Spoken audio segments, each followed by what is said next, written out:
Class is now in session. I am Professor Hockey. De Boer should stop playing Burns and Carlson together at even strength when the Sharks have a lead, and today I'll be discussing the game between these Sharks and the Flames, in which the Sharks managed to win 3-1. The game started off quite strong for the Sharks, and this is what we as fans were hoping for, that the Sharks would come out strong after a disappointing just entirely, against the St. Louis Blues, and that's exactly what they did. They scored a goal within the first minute, which was coming from Evander Kane, and while the rest of the first period they didn't get much else generated, they didn't allow the Flames to score, and they had some decent chances on Mike Smith, who had to be quite solid. Into the second period, the Sharks traded blows with the Flames getting a Monahan goal, but not before Donskoy scored his goal to put them up 2-0. That gave Kane, Pavelski, and Donskoy, the entire second line, a 2-point night at that point. Then it was Monahan who got his goal for the Flames. It was off of a bit of a misplay, but not the normal misplay that you see from Erik Karlsson, which was just giving away the puck. He fell. I don't know if there was maybe something wrong with the ice at that point, because we actually saw maybe a minute later Johnny Gaudreau fall in basically the same exact area without being sort of impeded. So maybe there was a little rut in the ice or something, but Erik Karlsson did fall, gave the puck away. Monahan was able to walk in and score past Jones, but that was the only goal that the Sharks gave up, only letting in a single goal tonight, which is the first time I could say this in 2-3 weeks since the Sharks had gone nine games in a row with giving up 3 or more goals. Pavelski scored the empty netter later on, which put the Sharks up by 2 and secured a very important divisional win at the start of a big 6-game homestand for the Sharks that not make or break the season, but could definitely put them either on a great pace going forward or set them back a bit in a Pacific Division that, while isn't the strongest in the league, is pretty tight. The first thing I'd like to talk about is Donskoy, and by extension the rest of that second line for this team. Donskoy had a very good game for himself, and we all know Donskoy has the capabilities of playing at a very high level. You know, nothing like a first-line winger, 60-70 point kind of guy, but we do know that Donskoy has a lot of strong skills. It's just that for some reason he can never seem to put it together for a strong series of games. You know, he'll show up for one game, and then the next few games will just be pretty subpar, and we saw that in the past couple. Donskoy started the games with Pavelski and Kane or wherever, and then he ended up getting demoted back to the third line when Joe Thornton would step in for him because Donskoy just wasn't playing at a very high level. But tonight, he looked pretty on top of it, had a very nice goal, had some nice chances, got robbed by Mike Smith on a 2-on-0, and it's nice to see that Donskoy was playing with some confidence. Hopefully that can continue as the Sharks move forward, as the Kane, Pavelski, Donskoy line has arguably been one of their weaker lines of the top 3 lines for the majority of the season. So if Donskoy, Kane, and Pavelski, who all had very good games tonight, can all find their games, it will bode well for the Sharks moving forward.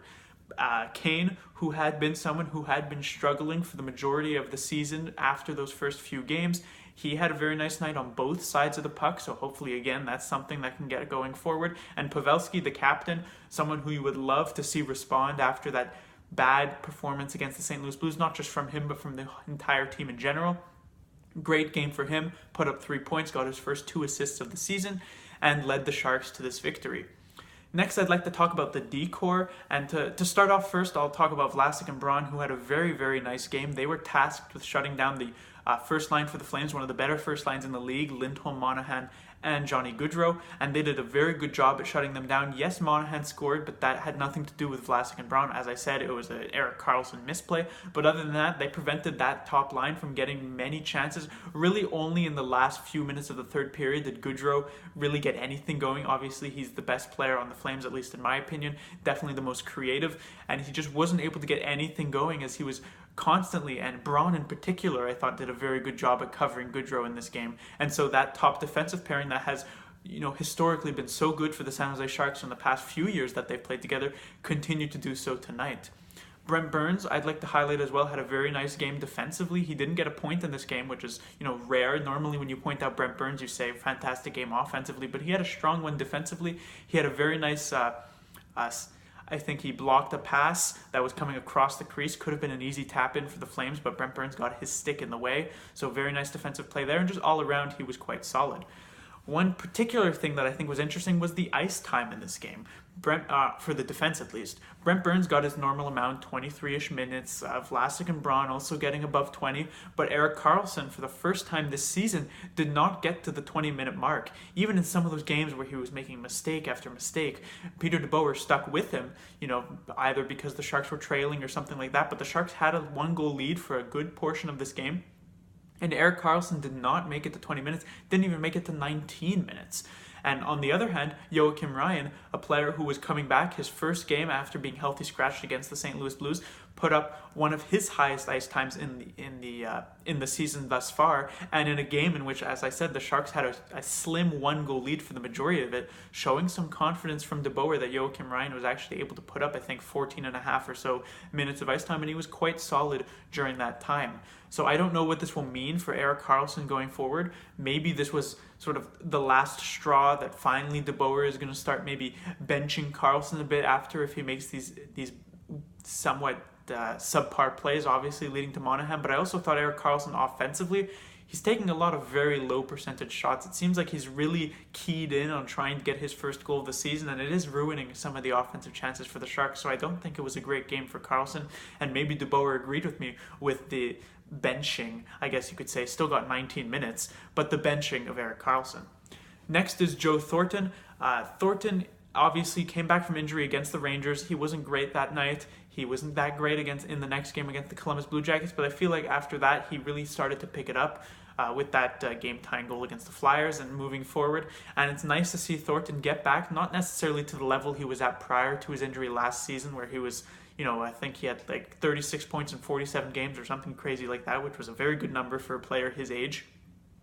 I don't think he'll return to that level, but if he can put points up at a pace of something like 50 to 55-ish points over an 82-game season, I think that would be very good for Thornton, especially since it seems like going forward he's preferred to be centering the third line, which does give some nice matchups. We saw a couple of very nice passes coming out from Thornton in this game, which is something we see most of the time, really, and he was quite good just in general, and hopefully moving forward he can continue to play at this high level. Next is Logan Couture. Obviously, we all know what Logan Couture said after the St. Louis Blues game, was very critical about how the team was playing defensively. Besides the goaltending, he made sure to point out. And Couture actually had a very solid game tonight. So did most of the players, most of the leadership core, like Pavelski. But the reason Couture is here, not necessarily because of his great game, but also because of the fact that he got injured at some point in the third period. I'm not really sure what ended up happening, but he didn't play for the rest of the third, which was a bit of an issue for the Sharks, as he's definitely one of their guys who's, a major defensive player for them, and he certainly would have been out for the last few minutes of the game. Luckily, the Sharks didn't get punished in that regard, but still, hopefully Couture isn't out for too long. They just had Hertl be out for 3 games. They got lucky that the head injury wasn't more serious than that, and so hopefully they get lucky again, and Couture's injury was mostly just, keep him out of the game to play it safe, and he'll be back for the game Tuesday against the Predators. Finally, I'd like to talk about Martin Jones. Now, I've said a lot during these 9 games in which the Sharks have given up 3 or more goals that it's never really been the fault of Martin Jones, but again, he definitely could have been better during the majority of those games. You look at the Dallas one most recently that he played, he was quite good in that one, even though he gave up 4 goals. But in the games prior, against the Flyers, he probably could have been slightly better. The games against the Rangers, he probably could have been slightly better, gave up a couple of soft goals. But tonight, Martin Jones was certainly on top of things. The goal against Monahan, you can't really blame him. Monahan had some time to shoot, is a very good shooter himself, but Jones made a couple of very, very nice saves. A beautiful pad save onto Jankowski, a nice glove save onto Giordano, many other high-danger opportunity saves. Jones, definitely, I'll actually say, his best game of the season. And hopefully this is the beginning of something for Martin Jones, and that he's able to play at this level that we know he's capable of. We've seen it in the past, especially in the playoffs from him. Hopefully he's able to continue this type of play moving forward.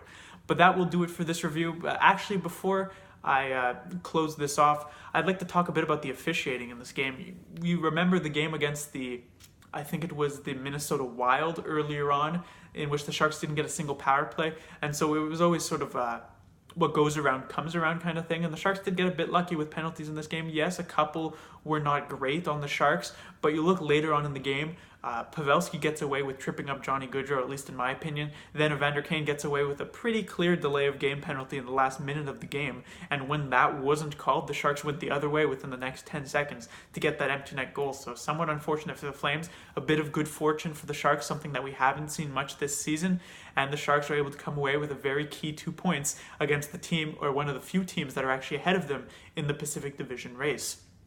But now that will do it for this review. The Sharks will be back in action Tuesday night against the Nashville Predators. The last time the Sharks played the Predators, it was a crazy game in which the Sharks scored 3 goals in the third period to take it in regulation. Hopefully we'll get some more interesting hockey like that, and it'll be another Sharks victory. Class dismissed.